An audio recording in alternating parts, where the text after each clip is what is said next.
You're listening to the Play Therapy Podcast with Dr. Brenna Hicks, your source for centered and focused play therapy coaching. Hi, I'm Dr. Brenna Hicks, the Kid Counselor. This is the Play Therapy Podcast, where you get a masterclass in child-centered play therapy and practical support and application for your work with children and their families. In today's episode, we are looking at another control and safety theme, and today it is failure to fix. So in last week's episode, we talked about the fixing play theme, and then in contrast, we have failure to fix this week. So it's really important to recognize that there are different types of fixing themes that will emerge. And in next week's episode, we'll actually talk about self-fixing. So as you can see, there are a lot of options as far as thematic play that you might see related to fixing in the play sessions. So fixing play that we discussed last time is when the child is trying to fix or repair something, and obviously something gets broken and it needs to be repaired. Failure to fix today is when the problem or object cannot be fixed. So it's actually a distinct difference because the child is actively working on repairing or fixing in fixing play, and they declare that something cannot be fixed in the failure to fix. So when we're looking at how this might manifest itself in the playroom, we have to keep in mind a couple of things. Just like when we talked about the fixing play, and it is not the same even with broken play several weeks back. Broken play and fixing play, it's different if the toy actually breaks on the broken play. And with fixing play, it is the attempt to fix. So failure to fix is very distinct in that the child continues to try and then eventually gives up and makes it known that it is impossible to do so. So either they give up, they might actually say the words, "it can't be fixed," something along those lines. And one example, that you may be able to connect to in the playroom is if there is a sandstorm or a tornado or a flood or some other kind of natural disaster, and it absolutely, ruins a town, devastates a city, whatever they had created is completely decimated. And then vehicles come in to start fixing it. So sometimes kids would bring in construction vehicles, for example, and say that they have to rebuild it. Or they bring in a crew that's going to, fix everything that got damaged.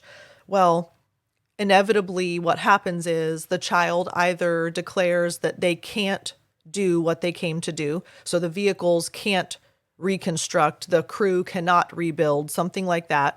Or something will actually get in the way of that taking place. So the construction vehicles, none of them will work. None of them will start. The crew all die. So then they can't fix anything. So either they just say that they're unable to do so, or there's actually something that gets in the way of them attempting to fix, and therefore it becomes a failure to fix. And so, you can also think of it in terms of if a fire is burning and the fire engine comes. So you have the whole fire crew coming with the fire engine, but on the way there, the fire engine crashes. Or the firefighters actually get engulfed in flames too. Well, now all of a sudden it's not possible for them to put out the fire anymore. So as you can see, the failure to fix. So the desire is there. There is an intention to repair or fix whatever it is that was the issue, but it cannot be for a variety of reasons. And so let's look at what that may mean for the child. Sometimes it's just a reflection of the child's hopelessness and their feelings of overwhelm. And so they just really do not feel that they can handle things, and they feel a desperation and a hopelessness that comes out in their play. So obviously, failure to fix, if something can't be fixed, that's pretty hopeless and desperate. So sometimes they just manifest their own feelings into failure to fix play. Another option is they question whether anyone or anything can help. And so their failure to fix play can actually be reflective of their insecurity of anything actually getting better or anything actually helping. This is especially true of kids that have been branded, I'm air quoting, but branded the bad kid, because everyone in their life has made them feel that they are broken and unfixable and bad. And so it's actually sometimes really difficult for kids to believe that there is an option that things can be fixed and things can be repaired and made better. So sometimes it's just, they just really are not sure that anything can, in fact, be repaired. And then another option, this is not as common, I don't think, but it's certainly something we need to be mindful of. Sometimes kids will test the therapist and they want to know whether the therapist will try to fix them. And this is for those very guarded, very jaded, very hesitant, distant types of kids. And they really question what your role is as the therapist. And do you think they're broken? Do you think they're unfixable? Do you think they need to be repaired or made better in some way? And let me pause for a related commentary for a moment. This is why the child-centered model and adhering to it so intentionally matters. Because with a directive approach, the child will absolutely feel that the therapist is trying to fix them.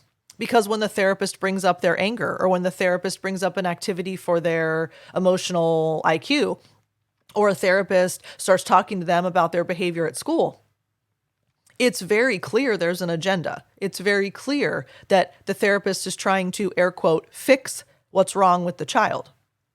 But let's go back to the rules of thumb that we covered early on and the underlying principles and beliefs and all of that. And, again, that comes from the CPRT manual. So if you're not familiar with that, you need to please look up Bratton and Landreth's CPRT manual. And if you have not gone back and listened to all episodes, please do that because that's important. But focus on the donut, not the hole is the very first one for a reason.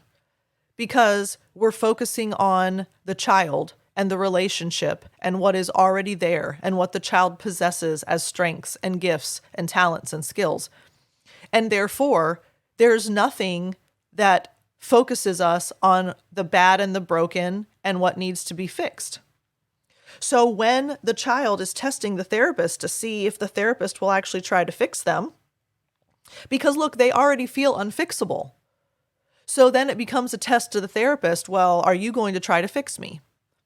And the only way we pass that test is if we adhere to the child-centered non-directive model, which is, I trust you to do what you need to do to become healthy and happy and whole.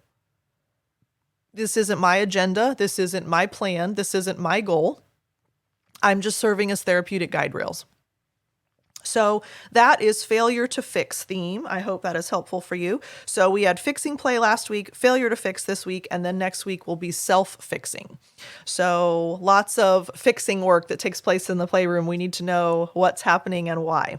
So I'm very grateful for each and every one of you. Thank you for spending a little bit of your time each week with me. If you want to reach out, Brenna at thekidcounselor.com. I'd love to hear from you, and I will talk with you again soon. Bye. Thank you for listening to the Play Therapy Podcast with Dr. Brenna Hicks. For more episodes and resources, please go to www.playtherapypodcast.com.